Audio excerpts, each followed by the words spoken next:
There we go. I'm back. Okay. This next one's called Gojushiho. It means 54 steps. A lot of these forms are either named after the individual who developed the form, or after a person who might have influenced the master who developed the form. For example, Chinto was the name of a bandit who perfected a certain skill in fighting, but it's also the name of a kata. It also means crane standing on rock. There's a lot of interpretations of names and what their meaning and value is to the kata. Don't let that confuse you, because there's a lot of confusion out there. Everybody's confused, you know. Wanshu was supposed to be the name of an ambassador. It also refers to a bird that darts in and out, changing direction all the time, very quick, very fast, which is characteristic of the Wanshu kata, as you can see. This one, Gojushiho, 54 steps. I've never heard of anything like there's some guy out there by the name of Gojushiho. I don't know. It's also been said that this form is related to an individual when he's drunk, because there's a certain resemblance of a drunken character, and you'll see this in the form. It's like you're staggering, but it's really an actual deception, which you can do in fighting a lot. You've heard of boxing where they kind of feint with one hand and strike with the other while acting like you're drunk or losing your balance is a type of feint. Very powerful kata. A lot of strength going on here. Balance is very important in this form, as it is in all forms, but in this one in particular, because sometimes you're in a different stances, like the kakedachi, the hooked stance. You'll find that your balance is very demanded by the form, so you really have to focus and concentrate more on this one than a lot of the others. Okay. You'll see a hidden technique with the crane's beak. It comes up behind the head. Names for the sternum. You might not see it in relationship to the camera. I don't know where my back's going to be at that time, so I'll explain to it now.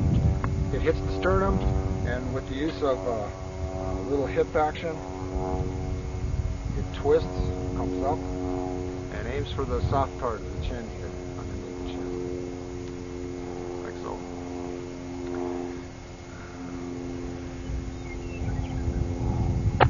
Open hand techniques, you'll see the Nikite, spear hand. This particular strike is aiming for the inner thigh of the leg. Here.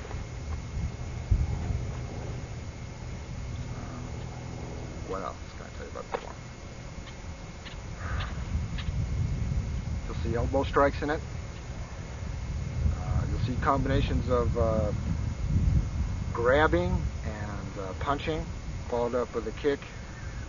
You'll see your power blocks where you got both hands up. Changing direction. And you'll note that a lot of this changing direction and snapping of the head, just like in the first form, Anan-ko.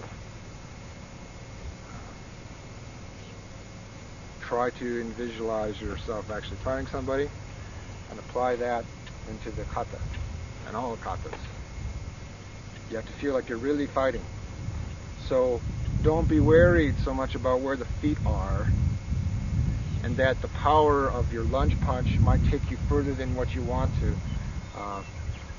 Big mistake is a lot of students will draw an X or a mark on the floor, and they'll say, okay, I start my kata here, and when I finish my kata, this is where I'm supposed to be at.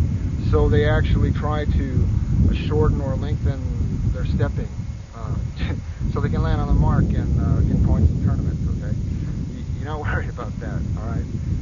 What you want to do is when you block and you throw your body, your driving your body into a block. This is what you worry about. Don't worry about how far your feet are wide or whatever. Okay. The stance in Tomari Te is narrow, and the knee's not so much bent. Okay, it's just a little bit, and you're using your hips, and a lot of this inside coming out with your blocking arm guarding and grabbing here, and then shoulder roll and punch. This is really important. This is another secret of the Tomari Te style. Inside, not so much on the outside. It happens sometimes, but this is very important. Okinawans, they watch tarantulas in Okinawan fighting each other, and this is a tarantula technique, if you call it a tarantula hands or something, I don't know. Make up whatever you want to call it. But this is developed after the tarantula. Okay, this kind of motion here. You see it in Pasai. You'll see it in Gojushiho. You'll see it grabbing when you're doing Anan-ko, this motion here. It comes from inside. Very, very important. Hand like the sai. But feel it inside. When you're doing the katas, all comes from inside. Don't be worried about if you're in the right direction or if you're going to land up where you started. You can do that later when you perfect your form. But when you're doing it to really visualize your fighting, don't worry how far your lunge takes you or how far you step back or whatever. Okay, this is Gojushiho.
Okay, is it rolling? It is rolling. I noticed there's some parts of this form that have my back to it. So I'll show you a different angle, because they're important. I just have to stop to think what they are.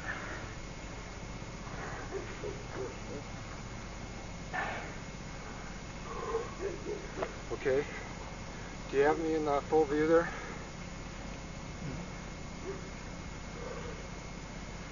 Okay. There's this form here.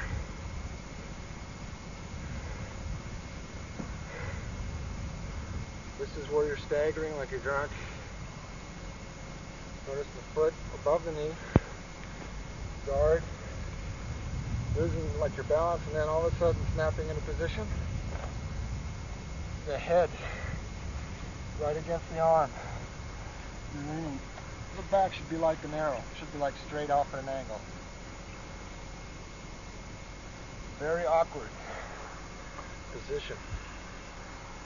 Coming back the other way, looking this way, and your opponent comes this way. It's a quick change.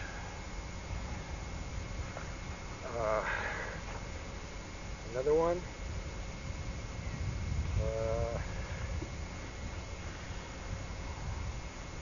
You're coming into this position here.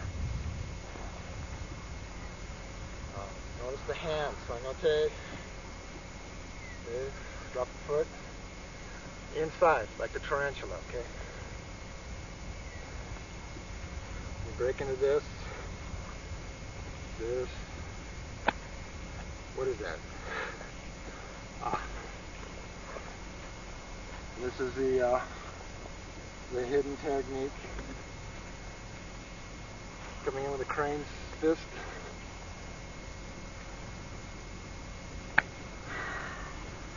And the finishing punch, the one Shorin-Ryu punch.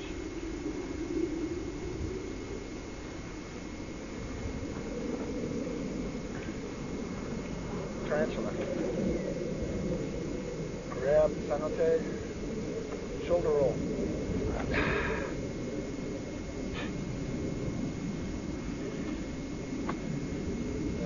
One punch Shorin-Ryu. Breathing with your punch, very important. There's the breath that goes with the punch. There's the breath that goes after the punch. Practice both ways. Experience what the different effects are. Go ahead. Cut that.